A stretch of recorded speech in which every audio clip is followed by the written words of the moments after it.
What's up, YouTube? So today I'm going to be sharing with you some things I got at Harbor Freight yesterday.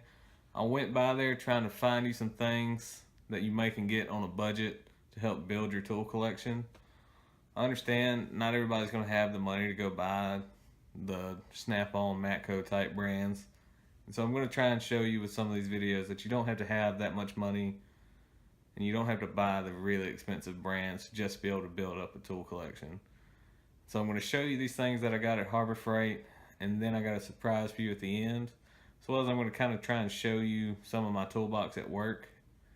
And the reason I can't go in depth about what I have at work and film at work and everything is because I have a government job and I don't want that to get me in trouble. I'm sure you guys understand. But yeah, stay tuned to the end for the surprise, and also you can get to see some pictures of my tools at work. So yeah, let's dive on into what I got at Harbor Freight. Alright guys, so like I said, I went to Harbor Freight. I didn't get a whole lot of stuff, but what I did get, I didn't spend anything more than I think $25. I got a power steering pulley puller and installer kit. I think that alone was only like $12, $13, maybe $15. But I've been having to borrow somebody's at work, and I figured it was probably time to get my own. I looked at a belt tool similar to this on Snap-on, and he wanted like $120, something like that.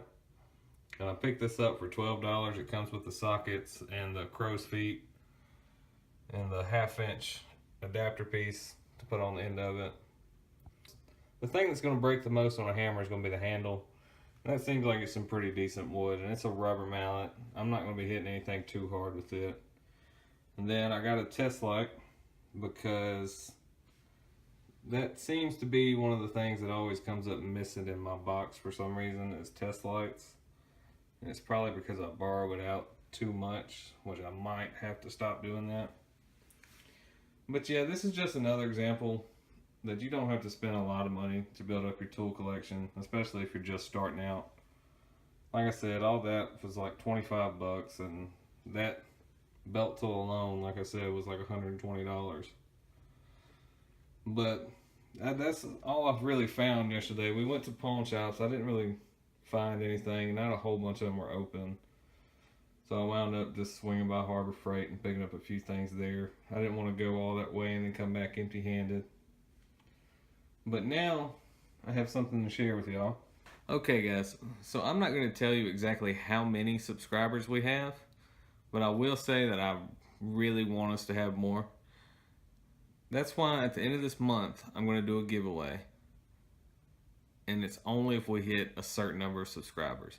You have to be subscribed to win, of course.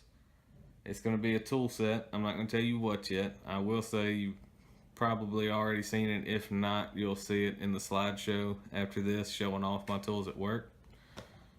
But you'll be entered to win that just by subscribing. I'm going to let this run through this month, or until we hit a certain number of subscribers. And you can really help me out by sharing this, liking it, and go ahead and subscribe. That way you're entered to win also. And yeah, I think we're doing great so far. I'm perfectly happy with what we have right now, but I do think we could do better. So it's up to y'all. If y'all want to win the tools, go ahead and hit the subscribe button. If you like what I'm doing here, hit the subscribe button. Comment down below, let me know what you want to see next, and we'll see you next time. This is a Ryan Little production.